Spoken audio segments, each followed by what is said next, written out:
सावली जिठानी हूं ना। गाड़ी में अपने पति के साथ बैठी सलोनी अपने ससुराल की ओर बढ़ रही थी। दूल्हा दुल्हन की गाड़ी के साथ पीछे जा रही थी 3 बड़ी बड़ी गाड़ियां जो सोने चांदी और गिफ्ट से भरी हुई थी। जैसे ही गाड़ी कुंती निवास के सामने पहुंचती है, पूरा मोहल्ला वहां जुट जाता है। बाप रे बाप, बहू तो बहुत कुछ लेकर आई है।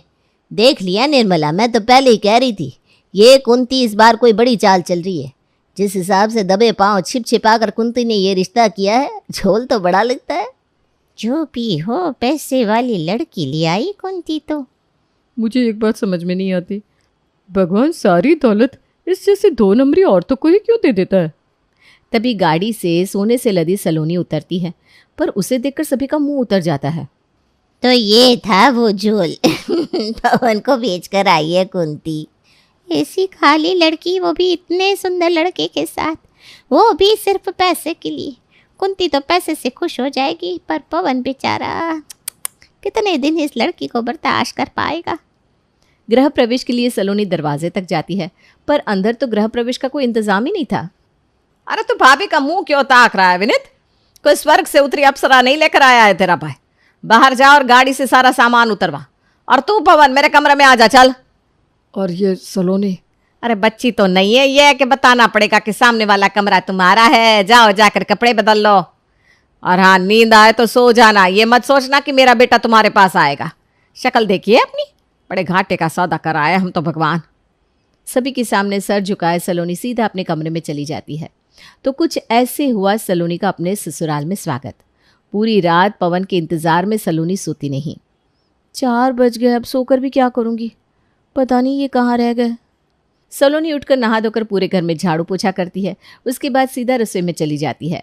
अपने घर की खिड़की से कुंती निवास की नई बहू को रसोई में काम करता देख सुषमा कहती है, अरे बहू, कल रात को तुम आई हो और अभी रसोई में आ गई। और ये झूठे बर्तन क्यों धो रही हो? अभी तो मेहंदी में नहीं उतरी तुम्हारे हाथों की। घर की इकलौती बहू हूँ, घर तो संभालना पड़ेगा ना आंटी जी। हे भगवान, ये सारे अच्छे लोग कुंती को ही क्यों मिलते हैं। सलोनी खाना बनाकर सभी को परोसती है। पवन जी, ये आपकी मनपसंद बैंगन की सब्जी। एक मिनट, इतनी हड़बड़ी में तुम दोनों की शादी हुई। कल रात पवन तुम्हारे पास था नहीं, तुम दोनों ने पहले बात की नहीं, तो तुम्हें कैसे पता चला कि इसे बैंगन की सब्जी पसंद है? ए पवन, बता तो, कहीं तो इसके कमरे में तो नहीं गया था? नहीं मम्मी, मैं तो पूरी रात बाहर सोफे पर सो रहा था। भाभी को मैंने बताया कि भैया को क्या पसंद है। हो गया, अब इन चीज़ों को छोड़िए और खाना खाइए कुंती जी। नाश्ते के बाद कुंती सलोनी के कमरे में जाती है और उससे कहती है, कल रात को अपने मायके से जो गहने पहन कर आई थी ना तुम, कहाँ है वो गहने? यही मेरे पास है मम्मी जी, लॉकर में। ये झुमका तुम्हारे गहनों में ही था ना? बाहर सोफे पर मिला मुझे, इसीलिए कहती हूँ कुछ चीज़ें घर के बड़ों के हाथ में ही शोभा देती है। लाओ वो गहने मुझे दे दो, मैं अपने पास संभाल कर रखूँगी। वरना जैसे तुमने ये झुमका गिराया है, पता चला गहनों को भी वहाँ रख कर भूल गई। और सलोनी के पास से उसके गहने तक कुंती अपने पास ले लेती है और आराम से उसके मायके से आए गिफ्ट्स एक एक करके खोलना शुरू कर देती है। चांदी का प्याला बोला था मैंने, और ये फूंक से भी हल्का प्याला दे दिया तुम्हारे मायके वालों ने। मतलब कि ये 2 गाड़ियाँ सिर्फ दिखाने भर की थी। अरे मेरी गलती हो गई, सामान पैकिंग के समय मुझे चेक करना चाहिए था। और ये सोफा सेट कितना कमज़ोर है भाई, ऐसा कोई देता है क्या? जितना कुछ हुआ पापा ने सब कुछ देने की पूरी कोशिश की है मम्मी जी। उन्होंने तो अपने गांव का घर भी बेच दिया, शादी के लिए 20 लाख का लोन भी उठाया है पापा। पता नहीं वो कैसे चुकाएंगे। अरे भाई, जब इतनी तकलीफ थी तो अपनी ही बिरादरी के किसी गरीब लड़के से शादी कर देते तुम्हारी। नहीं, उन्हें तो अपनी काली सी लड़की को किसी ऊंचे घराने के सुंदर लड़के के घर में भी आना था। ये कहकर कुंती प्याला फेंक कर कमरे में चली जाती है। अपनी सास का ये बर्ताव देखकर सलोनी फूट फूट कर रोने लगती है। मुझे माफ़ कर दो सलोनी, मैं तुम्हारा पति हूँ। तुम्हारी रक्षा की जिम्मेदारी मेरी होनी चाहिए थी, पर मैं अभागा ये नहीं कर पा रहा हूँ। अपनी माँ के सामने मैं कुछ नहीं कह पाता। बचपन में बहुत किया है मम्मी जी ने मेरे लिए, ये मैं नहीं भूल सकता। मैं अपनी माँ के अगेंस्ट तो नहीं जाऊँगा, पर पति का प्यार मैं तुम्हें दूंगा, ये वादा है मेरा तुमसे। अरे मुझे फ़र्क नहीं पड़ता तुम सांवली हो या गोरी, और मुझे तो तुम्हारे घर वालों से एक फूटी कोड़ी नहीं चाहिए थी, पर मेरी माँ की जिद के आगे मैं हार गया। आप मेरे साथ हैं, मेरे लिए इतना ही काफ़ी है। आप फिक्र मत कीजिए, मैं मम्मी जी का मन बदल दूंगी। अपनी हिम्मत हार चुकी सलोनी को जैसे ही पवन का साथ मिलता है उसकी जान में जान आती है और वो पूरी मेहनत कर अपने ससुराल को संवारने में लग जाती है। ऐसे ही दिन बीतते जाते हैं। एक रात कुंती अपने कमरे की ओर बढ़ रही थी कि उसे अपने बेटे के कमरे से कुछ आवाज़ें सुनाई देती है। छोड़िए ना पवन जी। अब अपनी बीवी को गुदगुदी भी नहीं कर सकता क्या मैं? इस लड़के को मना किया था मैंने कि सलोनी से दूर रहना, पर नहीं जी, इससे यह बर्दाश्त ही नहीं होता। अब जल्द से जल्द विनीत के लिए लड़की ढूंढ कर लानी होगी और उसके बाद सलोनी को टाटा बाय बाय कर दूंगी और पवन की दूसरी शादी करवा दूंगी। घर में पैसे भी आ गए और काली बहू से छुटकारा भी मिल गया। अरे वाह कुंती, क्या दिमाग है तेरा। इसके माँ बाप को क्या लगा था इतना सब कुछ देने के बाद वो अपनी ये काली हमारे मुंह पर थोप देंगे? अरे ना समझी जी, बड़ा गलत सोचा आपने। मेरा बस चले तो मैं इस कल हुई को अभी इस घर से निकाल दूँ, पर अगर ऐसा करूँगी तो मार्केट में ये बात फैल जाएगी, फिर विनीत के लिए अच्छे घर की लड़की मिलना मुश्किल हो जाएगा। कुंती पवन के कमरे का दरवाज़ा खटखटाती है। उठकर पवन दरवाज़ा खोलता है। अब आप इस वक्त मम्मी सब ठीक तो है ना? तुम्हारे पापा कह रहे थे कि अब विनीत की शादी कर देनी चाहिए। ऐसे भी तुम दोनों की शादी को 8 महीने हो चुके हैं, तो अब अपने भाई की भी सोचनी शुरू कर दो। और कुंती बड़े से बड़े घर में अपने बेटी की शादी की बात चलाने की पूरी कोशिश करती है। लड़की ऊंचे घराने की होनी चाहिए पंडित जी, और रूप रंग में खरा सोना। पहली बार में तो हमें उतनी समझ नहीं थी, खैर देखिए जला हुआ सोना घर आ गया ना, इस बार यह गलती नहीं होनी चाहिए। ऐसी बात है तो मेरी नज़र में एक लड़की है, अभी अभी वकालत कंप्लीट हुई है उसकी। पिता भी ऊंचे विभाग में, नयन नक्श भी तीखे है प्रिया के। अरे बस, तो फिर दोनों परिवारों के मिलने के लिए एक तारीख निकाल लीजिए पंडित जी। और कुंती एक ही मुलाकात में प्रिया से अपने बेटे का रिश्ता तय कर देती है। पहली ही मुलाकात में ये रिश्ता हो जाएगा, ये मैंने नहीं सोचा था बहन जी। अब से हमारी ये बेटी आपकी अमानत हुई। और बहू बनकर प्रिया कुंती निवास आ जाती है। इतने बड़े घराने की लड़की को अपनी बहू बनता देख कुंती क्यों ना सारी रस्में करती। वो दरवाजे पर अनाज का कलश रखती है और अपने बहू बेटे की आरती करती है। उसे देखकर सारे पड़ोसी आपस में फुसफुसाने लगते हैं। शादी में खातिर कम नहीं हुई थी जो तुम दोनों अभी भी बड़बड़ा रही हो। अब अपने घर भी जाओगी कि रात का खाना भी यहीं खाकर जाओगी? हाँ तो जा ही रहे हैं। अच्छे लोग और शांति कुंती निवास में ज्यादा देर टिक नहीं सकती। अभी अंदर मत आ बहू, पहले मैं तुझे काला टीका लगा दूं, वरना तुझे तो मेरी ही नजर लग जाएगी। भगवान करे ऐसी सास सभी को मिले मम्मी जी। भगवान करे मम्मी जी ऐसी ही रहे, वरना पता चला वो प्रिया के साथ भी वही करने लगी जो उन्होंने मेरे साथ किया था। मम्मी ऐसा भूल कर भी नहीं करेगी। वो जानती कि प्रिया इतने अच्छे घर की लड़की है कि अगर वो उसे परेशान करेगी तो प्रिया भी चुप नहीं बैठेगी। तो फिर मेरे साथ ये सब इसलिए क्योंकि पापा उतने बड़े घर के नहीं थे? तुम्हारे साथ ये सब इसलिए क्योंकि तुम सांवली हो, और मम्मी ने तुम्हारी इस कमी को ढकने के बदले तुम्हारे मायके वालों को कंगाल कर दिया। प्रिया अपने कमरे के अंदर जाती है जहां उसका कमरा सुहाग रात के लिए फूलों से सजाया गया था। सलोनी प्रिया से बात करने लगती है और ये देखती ही कुंती सीधा उसके कमरे में पहुंच जाती है। इस वक्त विनीत को यहाँ होना चाहिए, तुझे नहीं सलोनी। अपना घर तो तुझसे संभल नहीं रहा और यहाँ बैठ गई। जा रसोई का काम संभाल। आप गलत समझ रही हैं मम्मी जी। भाभी तो यहाँ दूध का ग्लास रखने आई थी, मैंने ही उन्हें रोक लिया। और अभी तो हम शादी से लौटे हैं, आज कौन सा काम बाकी है रसोई में। भाभी जी भी तो थक गई होंगी ना। अरे मेरी लाडो, तू नहीं जानती, तेरी जेठानी को काम करने की बीमारी है, किसान की बेटी है ना। और इस तरह कुंती सारी बात सलोनी पर ही डाल देती है। अगली सुबह प्रिया उठकर रसोई में जा रही थी कि कुंती कहती है, अरे अब तुम कहाँ उस चूल्हे में काली पीली होने जा रही हो बहू? यहाँ बैठो हमारे साथ, अंदर सलोनी है ना, वो देख लेगी सब।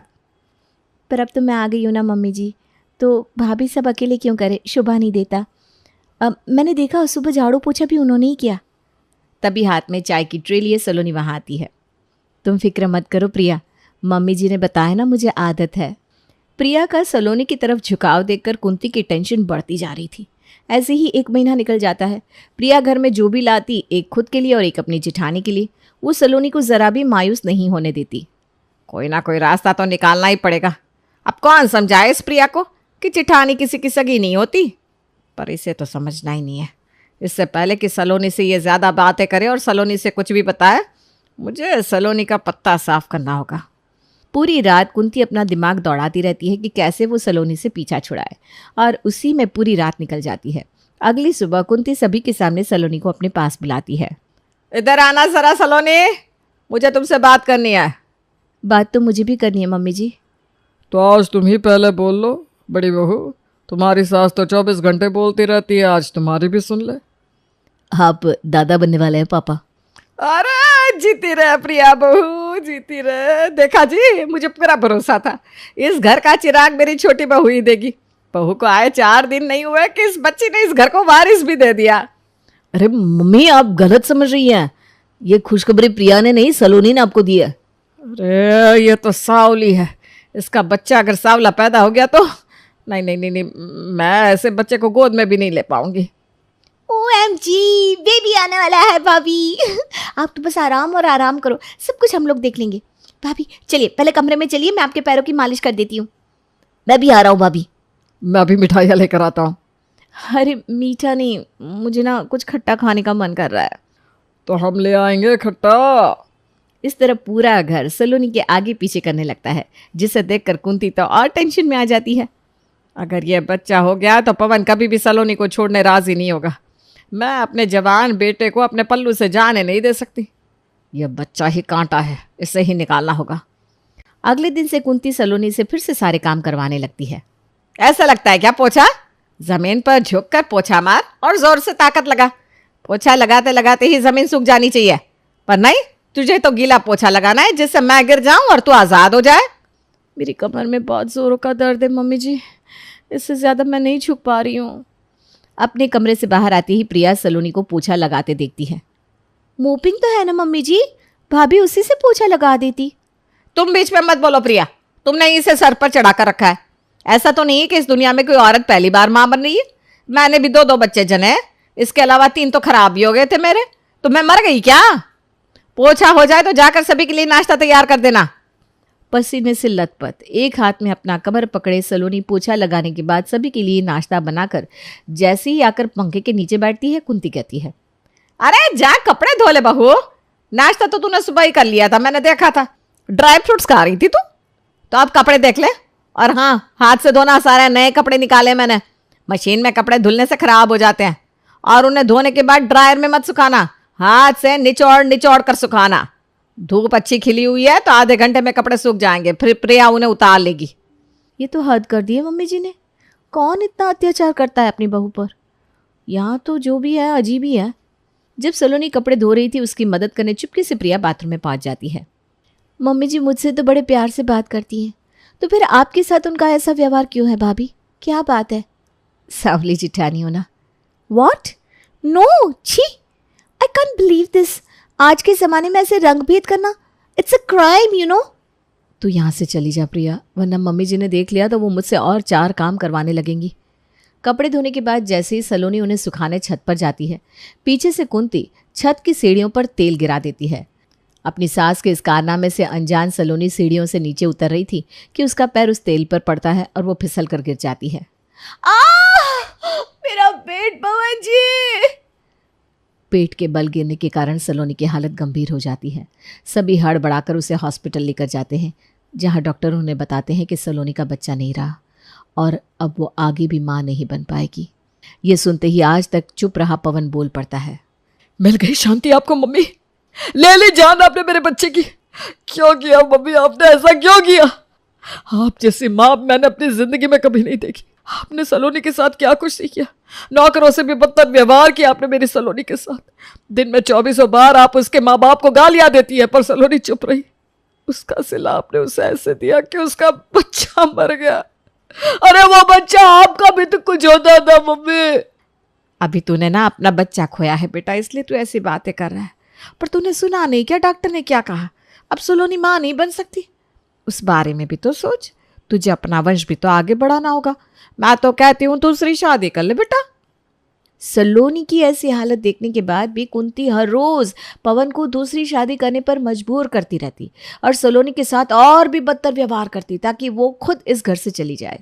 एक दोपहर कुंती निवास में एक नोटिस आती है। ये नोटिस तो तेरे नाम का है, ये अरेस्ट वारंट है कुंती जी, आपने क्या कर दिया ऐसा? बहू को प्रताड़ित किया, उसके मायके वालों से मोटा दहेज लिया। मैं गई थी भाभी के मायके, मैंने देखा किस हालत में उनके पेरेंट्स रह रहे हैं।